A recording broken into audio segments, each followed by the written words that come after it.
네, 이어서 올해 수능의 특징과 입시 전략까지 김은건 YTN 해설위원과 살펴보겠습니다. 안녕하십니까? 안녕하세요. 어서 오세요. 네. 자, 이번에 수능을 보는 학생이 7년 만에 가장 많다고 하더라고요. 그 이유가 뭔가요? 네, 우선 올해 고등학교 3학년 수험생이 예년보다 크게 늘었기 때문이죠. 올해 시험을 치르는 고3 학생들 지난 2007년생입니다.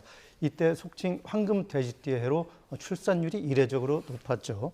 그래서 당시 출생아 수가 49만 7천 명으로 전해보다 4만 5천 명, 거의 10% 증가를 했었죠. 올해 수능 응시생이 모두 55만 4천여 명인데 지난해보다 3만 1천여 명, 6% 정도 늘어났습니다. 이는 지난 2019학년도 이후에 7년 만에 가장 많은 수치인데요. 특히 재학생이 37만 7천여 명으로 67%를 차지해서 무려 9%나 증가를 했습니다. 졸업생, 이른바 N수생이라고 하죠. 15만 9천여 명으로 1.2% 감소를 했습니다. 졸업생이 줄어든 것은 의대 모집 인원이 지난해 증원 이전 수준으로 회귀한 여파로 이제 풀이가 되기도 하는데, 하지만 최근에 12만 명에서 13만 명대였던 것과 비교하면 역시 많은 수준입니다. 네. 수험생이 많아지면 아무래도 경쟁이 더 치열해지지 않을까 이런 우려도 있는데 어떻게 보세요? 네, 재학생의 급증 그리고 역대급 이제 졸업생 규모 이거 모두 기록하면서 올해 수능 그 어느 때보다도 경쟁이 뜨거울 것으로 예상이 됩니다. 네.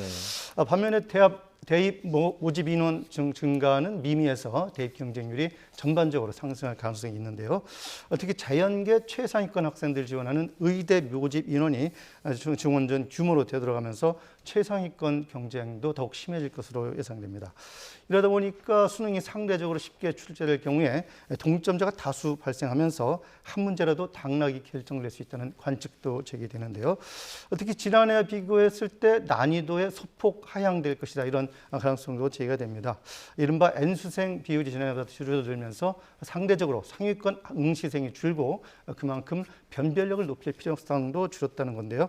이런 요인들을 종합적으로 결과 볼 때 합격선이 상승되고 또 수험생들의 적정, 안정 지원 강화, 이런 보수적 지원 추세가 나올 수 있다, 이런 분석이 나옵니다. 네, 그리고 올해 수능에서 탐구 영역이죠. 탐구 영역에서 사회 탐구 영역을 선택한 학생이 77%로 크게 늘었다고 하는데 네. 이건 어떤 이유인가요?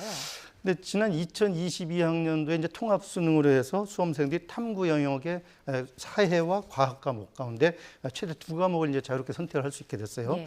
지난해 이제 주요 대학들이 자연계열 진학 희망자에 대해서 과학 탐구 응시 조건 이거를 많이 폐지를 했습니다. 그리고 그렇게 되면서 자연계 수험생까지 사회 탐구로 쏠리게 됐는데 사회 탐구가 아무래도 공부 분량이 상대적으로 적고 또 고득점에 수월하다, 이런 인식이 이제 퍼져 있기 때문에 사회 탐구 쪽으로 몰리는 현상이 나타난 거죠. 이른바 사탐런이라고 이제 부르는데, 특히 올해 이런 현상이 더 심화가 됐습니다.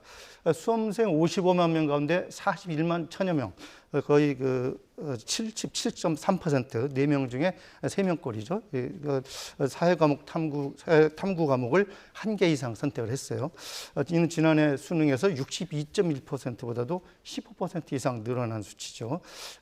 지난 2018년 사회 탐구 과목 9과목 체제가 나왔는데 그 이후에 이제 최고치로 볼 수 있겠습니다.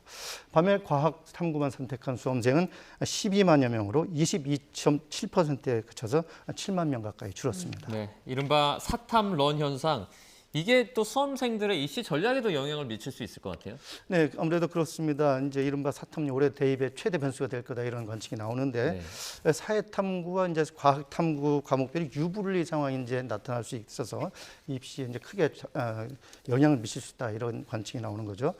탐구 영역은 문항이 이제 20개, 20개에 불과하죠. 그래서 한두 문제 차이로 해서 1등급과 2등급이 갈릴 수도 있습니다. 특히 이제 자연계열 상위권 수험생이 몰리는 과학탐구의 경우는 상위 등급 맞기가 더욱 어렵게 됐고요. 탐구 영역이 어렵게 출제가 된다면은 수시 전형에서 수능 최저 등급 기준을 맞춰야 되는데 이걸 충족하지 못해서 불합격자가 이제 속출할 수도 있다는 분석도 있습니다. 반대로 이제 사회탐구 영역에서는 고득점자가 속출을 하면서 수시에 수능 최저 기준 충족 인원이 늘어나면은 대신 이제 내신 변별력이 더 커질 것이다, 이런 관측도 나오고 있고요. 특히 응시 인원이 늘어난 사회탐구 과목은 상대적으로 상위 등급 확보에 유리할 수 있다는 분석인데 다만 이제 자연계열 수험생들이 유입이 되면서 기존의 상위권 학생들 등급 안정성이 흔들릴 수 있다는 이런 가능성도 나옵니다. 수능 출제위원장 오늘 이런 우려를 인식해서 과목 간의 유불리를 최소화하려 노력했다고 밝혔는데요. 잠시 들어보겠습니다. 선택 과목 유불리 문제를 최소화하기 위해서 애초에 세운 그 목표 난이도에 따라서 그 작년의 수능 기조와 올해 했던 6월 모의, 9월 모의 그 평가 결과를 바탕으로 교육 과정에 근거해서 출제한다면 그런 유불리 문제가 없을 까 생각을 하고요. 네, 출제위원장 말 들어봤는데 출제 경향 좀 어떻게 볼 수 있을까요? 네, 김정은 수능 출제위원장 오늘 오전에 이제 브리핑에서 출제 방향을 설명을 했는데 사교육을 통해서 반복적으로 훈련한 학생에게 유리한 문항을 배제했다 이렇게 했고요. 또 공교육 내용만으로도 변별력을 확보할 수 있도록 적정한 난이도 문항 고르게 출제했다 이렇게 설명을 했어요. 결국 특별한 사교육을 받지 않고도 학교 교육만 정상적으로 받았다면은 충분히 풀 수 있도록 출제를 했다는 건데요. 이에 따라서 입시 전문가들은 이제 이번 수능이 전반적으로 평이한 난이도 속에서 일부 문항으로 변별력을 확보할 가능성이 크다 이렇게 전망을 했고요. 오전에 치러진 국어 시험에서 이런 것들이 이제 어느 정도 지난날 비슷하게 나왔다 이런 분석이 나오고 있습니다. 네, 알겠습니다. 지금까지 김은건 YTN 해설위원과 이번 수능 분석해봤습니다. 고맙습니다. 네, 고맙습니다.